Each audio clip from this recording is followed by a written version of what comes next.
ತಾರೀಕು 24/2/2026 ಪ್ರಾತಃ ಮುರುಳಿ. ಮಧುರ ಮಕ್ಕಳೇ, ನೀವು ತಮ್ಮ ಜೀವನದ ಸೂತ್ರಧಾರವನ್ನು ಒಬ್ಬ ತಂದೆಯೊಂದಿಗೆ ಬಂಧಿಸಿದ್ದೀರಿ.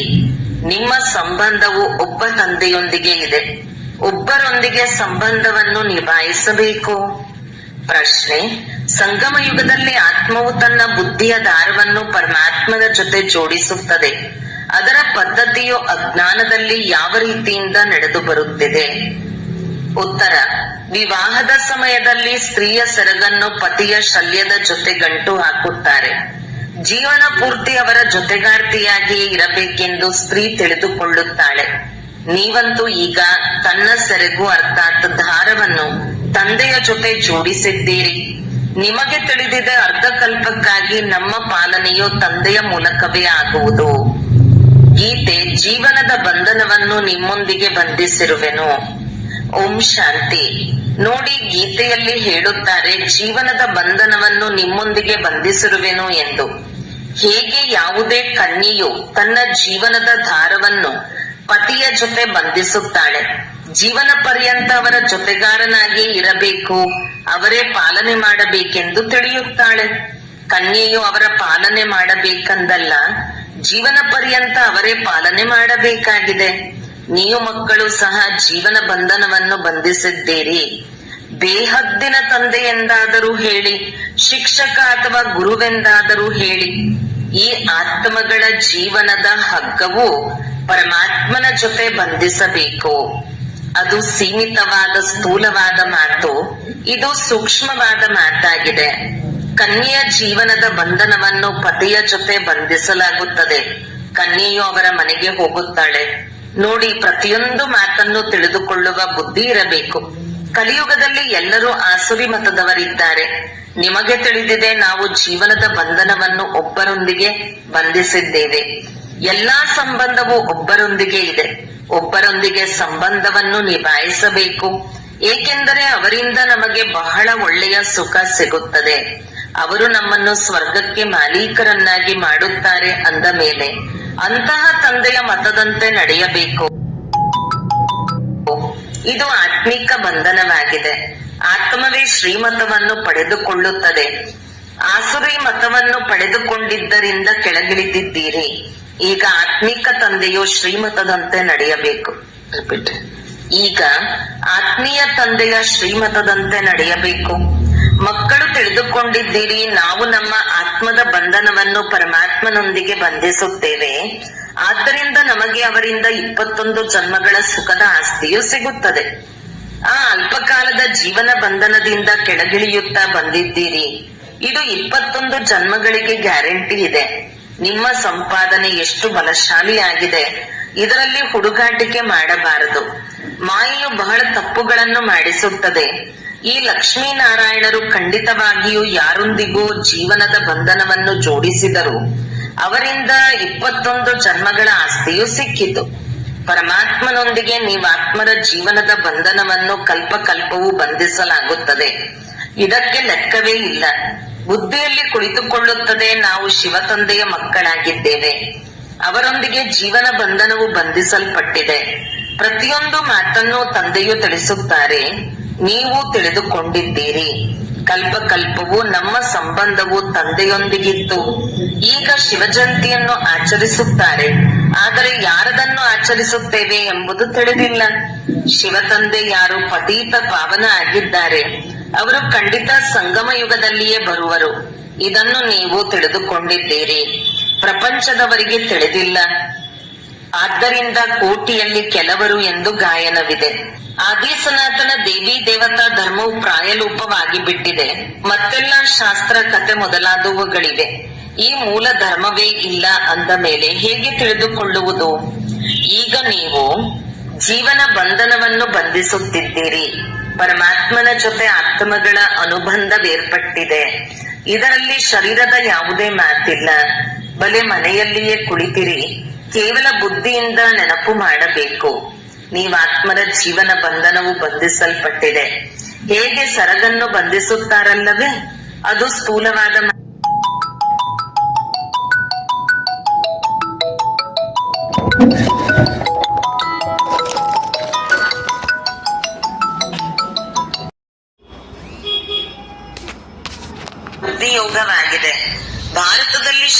ಜಯಂತಿಯನ್ನು ಆಚರಿಸುತ್ತಾರೆ.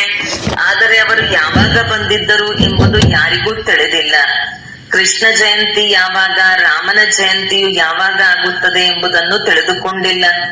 ನೀವು ಮಕ್ಕಳು ತ್ರಿಮೂರ್ತಿ ಶಿವ ಜಯಂತಿ ಶಬ್ದವನ್ನು ಬರೆಯುತ್ತೀರಿ. ಆದರೆ ಈ ಸಮಯದಲ್ಲಿ ಮೂವರು ಮೂರ್ತಿಗಳಂತೂ ಇಲ್ಲ. ಶಿವ ತಂದೆಯು ಬ್ರಹ್ಮರವರ ಮೂಲಕ ಸೃಷ್ಟಿಯನ್ನು ರಚಿಸುತ್ತಾರೆಂದು ನೀವು ಹೇಳುತ್ತೀರಿ. ಅಂದ ಮೇಲೆ ಬ್ರಹ್ಮನು ಖಂಡಿತವಾಗಿಯೂ ಸಾಕಾರದಲ್ಲಿ ಬೇಕಲ್ಲವೇ? ಬಾಕಿ ವಿಷ್ಣು ಮತ್ತು ಶಂಕರನು ಈ ಸಮಯದಲ್ಲಿ ಎಲ್ಲಿದ್ದಾರೆ? ಯಾರನ್ನು ನೀವು ತ್ರಿಮೂರ್ತಿ ಎಂದು ಹೇಳುತ್ತೀರಿ? ಇವು ಬಹಳ ತಿಳಿದುಕೊಳ್ಳುವ ಮಾತುಗಳಾಗಿವೆ. ತ್ರಿಮೂರ್ತಿಯ ಅರ್ಥವೇ ಆಗಿದೆ ಬ್ರಹ್ಮ, ವಿಷ್ಣು, ಶಂಕರ. ಬ್ರಹ್ಮನ ಮೂಲಕ ಸ್ಥಾಪನೆಯಂತೂ ಈ ಸಮಯದಲ್ಲಿ ಆಗುತ್ತದೆ. ವಿಷ್ಣುವಿನ ಮೂಲಕ ಸತ್ಯಯುಗದಲ್ಲಿ ಪಾಲನೆಯಾಗುವುದು. ವಿನಾಶದ ಕಾರ್ಯವಂತೂ ಅಂತಿಮದಲ್ಲಿ ಆಗುವುದು. ಭಾರತದ ಈ ಆದಿ ಸನಾತನ ದೇವಿ ದೇವತಾ ಧರ್ಮವು ಒಂದೇ ಆಗಿದೆ. ಆ ಧರ್ಮಪಿತರೆಲ್ಲರೂ ಅವರವರ ಧರ್ಮ ಸ್ಥಾಪನೆ ಮಾಡಲು ಬರುತ್ತಾರೆ. ಇವರು ಧರ್ಮ ಸ್ಥಾಪನೆ ಮಾಡಿದರು ಮತ್ತು ಅವರ ಸಂವತ್ಸರವು ಇದಾಗಿದೆ. ಇಂತಹ ಸಮಯದಲ್ಲಿ ಇಂತಹ ಧರ್ಮವನ್ನು ಸ್ಥಾಪನೆ ಮಾಡಿದರೆಂದು ಪ್ರತಿಯೊಬ್ಬರೂ ತಿಳಿದುಕೊಂಡಿದ್ದಾರೆ. ಆದರೆ ಭಾರತದ ಬಗ್ಗೆ ಯಾರೂ ತಿಳಿದುಕೊಂಡಿಲ್ಲ. ಗೀತಾ ಜಯಂತಿ, ಶಿವ ಜಯಂತಿಯು ಯಾವಾಗ ಆಯಿತೆಂದು ಯಾರಿಗೂ ತಿಳಿದಿಲ್ಲ. ಕೃಷ್ಣ ಮತ್ತು ರಾಧೆಯ ಆಯಸ್ಸಿನಲ್ಲಿ 2-3 ವರ್ಷಗಳ ಅಂತರವಿರಬಹುದು. ಮೊದಲು ಕೃಷ್ಣನು ಜನ್ಮ ಪಡೆದುಕೊಂಡಿರುವನು. ಸತ್ಯಯುಗದಲ್ಲಿ ಯಾವುದೋ ಜನ್ಮದಲ್ಲಿ ಕೃಷ್ಣನ ಜನ್ಮವಾಗಿರಬೇಕು. ಆದರೆ ಸತ್ಯಯುಗವು ಯಾವಾಗ ಇತ್ತು ಎಂಬುದನ್ನು ಯಾರೂ ತಿಳಿದುಕೊಂಡಿಲ್ಲ.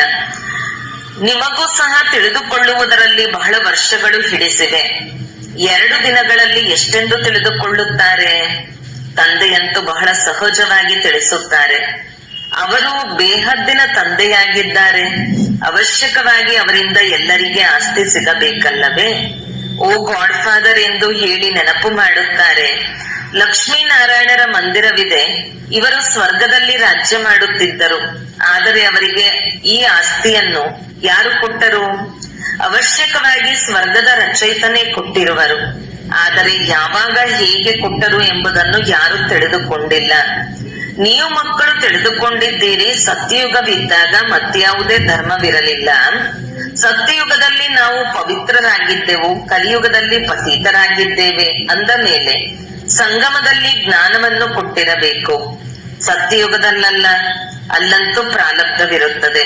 ಅವಶ್ಯಕವಾಗಿ ಮೊದಲ ಜನ್ಮದಲ್ಲಿ ಜ್ಞಾನ ತೆಗೆದುಕೊಂಡಿರಬೇಕು. ನೀವು ಸಹ ಈಗ ತೆಗೆದುಕೊಳ್ಳುತ್ತಿದ್ದೀರಿ. ನಿಮಗೆ ತಿಳಿದಿದೆ, ಆದಿ ಸನಾತನ ದೇವಿ ದೇವತಾ ಧರ್ಮದ ಸ್ಥಾಪನೆಯನ್ನು ತಂದೆಯೇ ಬಂದು ಮಾಡುವರು. ಕೃಷ್ಣನಂತೂ ಸತ್ಯಯುಗದಲ್ಲಿದ್ದನು. ಅವನಿಗೆ ಈ ಪ್ರಾರಬ್ಧವು ಎಲ್ಲಿಂದ ಸಿಕ್ಕಿತು? ಲಕ್ಷ್ಮೀನಾರಾಯಣರೇ ರಾಧಾಕೃಷ್ಣರಾಗಿದ್ದರು. ಇದನ್ನು ಯಾರೂ ತಿಳಿದುಕೊಂಡಿಲ್ಲ. ತಂದೆಯು ತಿಳಿಸುತ್ತಾರೆ. ಯಾರು ಕಲ್ಪದ ಹಿಂದೆ ತಿಳಿದುಕೊಂಡಿದ್ದರೋ ಅವರೇ ತಿಳಿದುಕೊಳ್ಳುತ್ತಾರೆ. ಈಗ ಸಸಿಯ ನಾಟಿಯಾಗುತ್ತಿದೆ. ಬಹಳ ಮಧುರ ವೃಕ್ಷದ ನಾಟಿಯಾಗುತ್ತಿದೆ. ನೀವು ತಿಳಿದುಕೊಂಡಿದ್ದೀರಿ. ಇಂದಿಗೆ 5,000 ವರ್ಷಗಳ ಮೊದಲು ಸಹ ತಂದೆಯು ಬಂದು ಮನುಷ್ಯರಿಂದ ದೇವತೆಗಳನ್ನಾಗಿ ಮಾಡಿದ್ದರು. ನೀವೀಗ ವರ್ಗಾವಣೆಯಾಗುತ್ತಿದ್ದೀರಿ. ಮೊದಲು ಬ್ರಾಹ್ಮಣರಾಗಬೇಕು. ಬಾಜೋಲಿಯನ್ನು ಆಡುವಾಗ ಶಿಕೆಯು ಅವಶ್ಯಕವಾಗಿ ಮೇಲೆ ಬರುತ್ತದೆ. ಅವಶ್ಯಕವಾಗಿ ನಾವೀಗ ಬ್ರಾಹ್ಮಣರಾಗಿದ್ದೇವೆ. ಯಜ್ಞದಲ್ಲಂತೂ ಬ್ರಾಹ್ಮಣರು ಖಂಡಿತ ಬೇಕು. ಇದು ಶಿವ ಅಥವಾ ರುದ್ರ ಯಜ್ಞವಾಗಿದೆ. ರುದ್ರ ಜ್ಞಾನ ಯಜ್ಞವೆಂದು ಹೇಳಲಾಗುತ್ತದೆ. ಕೃಷ್ಣನು ಯಜ್ಞವನ್ನು ರಚಿಸಲಿಲ್ಲ. ಈ ರುದ್ರಜ್ಞಾನ ಯಜ್ಞದಿಂದ ವಿನಾಶದ ಜ್ವಾಲೆ ಪ್ರಜ್ವಲಿತವಾಗುತ್ತದೆ. ಶಿವ ತಂದೆಯ ಯಜ್ಞವು ಪತೀತರನ್ನು ಪಾವನ ಮಾಡುವುದಕ್ಕಾಗಿಯೇ ಇದೆ. ರುದ್ರ ಶಿವ ತಂದೆಯು ನಿರಾಕಾರನಾಗಿದ್ದಾರೆ. ಅವರು ಯಜ್ಞವನ್ನು ಹೇಗೆ ರಚಿಸುವರು? ಎಲ್ಲಿಯವರೆಗೆ ಮನುಷ್ಯ ತನುವಿನಲ್ಲಿ ಬರುವುದಿಲ್ಲವೋ ಅಲ್ಲಿಯವರೆಗೆ ಹೇಗೆ ರಚಿಸುವರು? ಮನುಷ್ಯರೇ ಯಜ್ಞವನ್ನು ರಚಿಸುತ್ತಾರೆ. ಸೂಕ್ಷ್ಮ ಅಥವಾ ಮೂಲವತನದಲ್ಲಿ ಈ ಮಾತುಗಳು ಇರುವುದಿಲ್ಲ. ತಂದೆಯು ತಿಳಿಸುತ್ತಾರೆ, ಇದು ಸಂಗಮ ಯುಗವಾಗಿದೆ. ಲಕ್ಷ್ಮೀನಾರಾಯಣರ ರಾಜ್ಯವಿದ್ದಾಗ ಸತ್ಯಯುಗವಿತ್ತು. ಈಗ ಪುನಃ ನೀವು ಈ ರೀತಿಯಾಗುತ್ತಿದ್ದೀರಿ. ಆತ್ಮಗಳ ಈ ಜೀವನದ ಬಂಧನವು ಪರಮಾತ್ಮನ ಜೊತೆ ಇದೆ. ಈ ಬಂಧನವನ್ನು ಏಕೆ ಬಂಧಿಸಿದ್ದೀರಿ? ಸದಾ ಸುಖದ ಆಸ್ತಿಯನ್ನು ಪಡೆಯುವುದಕ್ಕಾಗಿ. ನಿಮಗೆ ತಿಳಿದಿದೆ, ಬೇಹದ್ದಿನ ತಂದೆಯ ಮೂಲಕ ನಾವು ಈ ಲಕ್ಷ್ಮೀನಾರಾಯಣರಾಗುತ್ತೇವೆ. ತಂದೆಯು ತಿಳಿಸಿದ್ದಾರೆ, ನೀವೇ ದೇವಿ ದೇವತಾ ಧರ್ಮದವರಾಗಿದ್ದೀರಿ. ನಿಮ್ಮ ರಾಜ್ಯವಿತ್ತು. ನಂತರ ನೀವು ಪುನರ್ಜನ್ಮವನ್ನು ಪಡೆದುಕೊಳ್ಳುತ್ತಾ ಕ್ಷತ್ರಿಯ ಧರ್ಮದಲ್ಲಿ ಬಂದಿರಿ.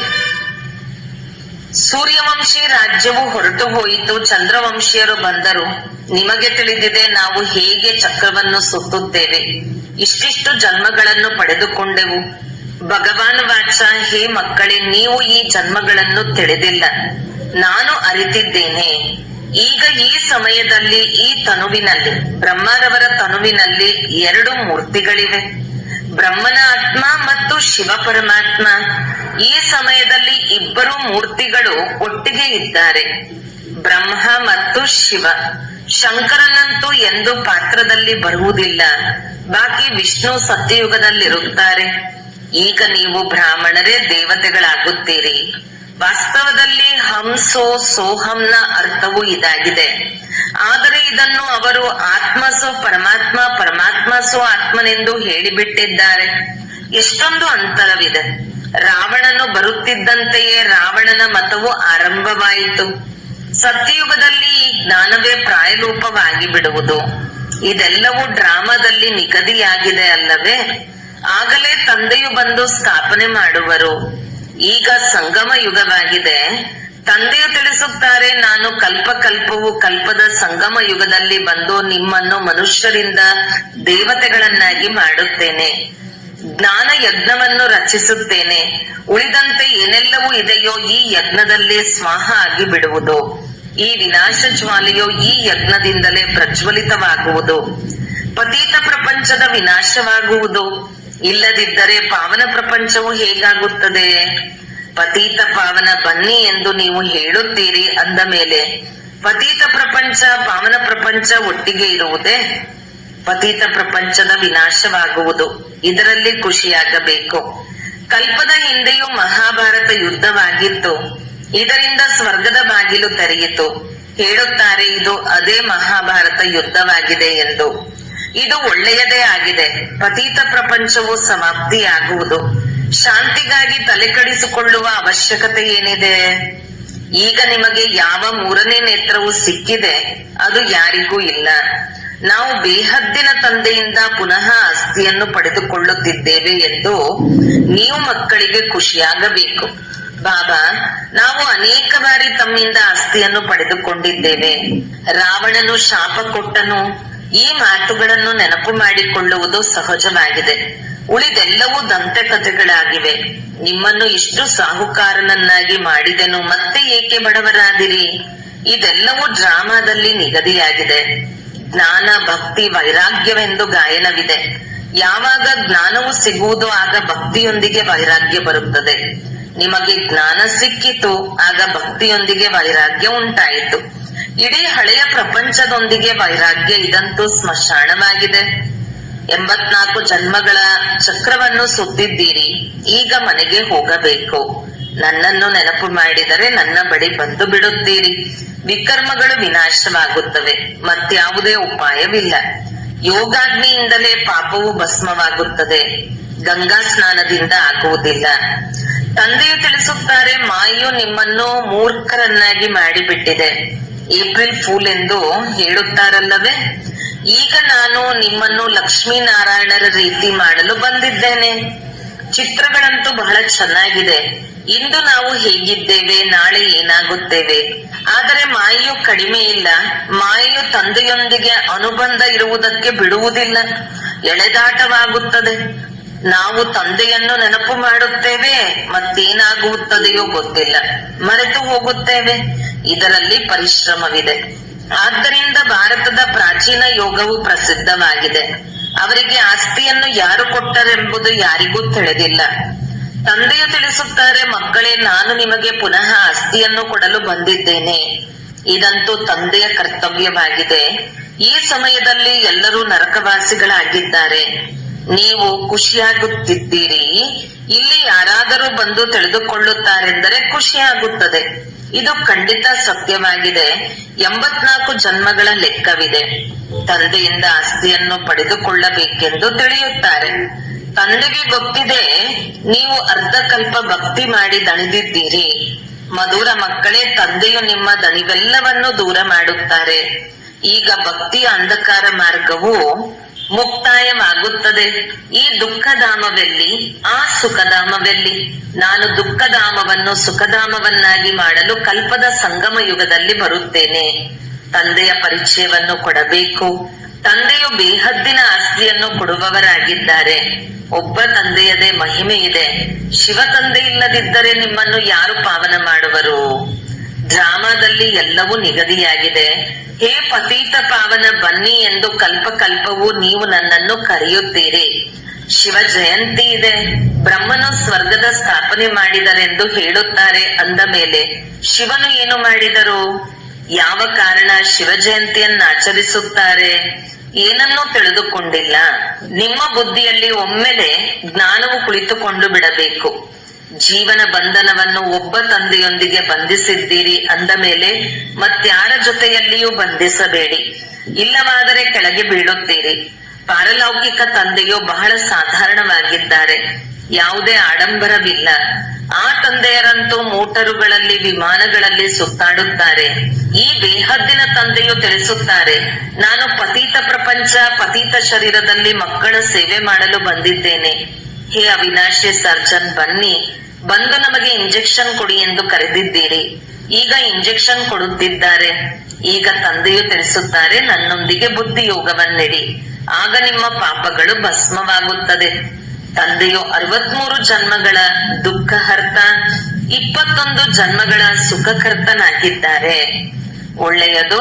ಮಧುರಾತಿ ಮಧುರ ಅಗಲಿ ಹೋಗಿ ಮರಳಿ ಸಿಕ್ಕಿರುವ ಮಕ್ಕಳ ಪ್ರತಿ ಮಾತಪಿತಾ ಬಾಪ್ದಾದರವರ ನೆನಪು, ಪ್ರೀತಿ ಹಾಗೂ ಸುಪ್ರಭಾತ.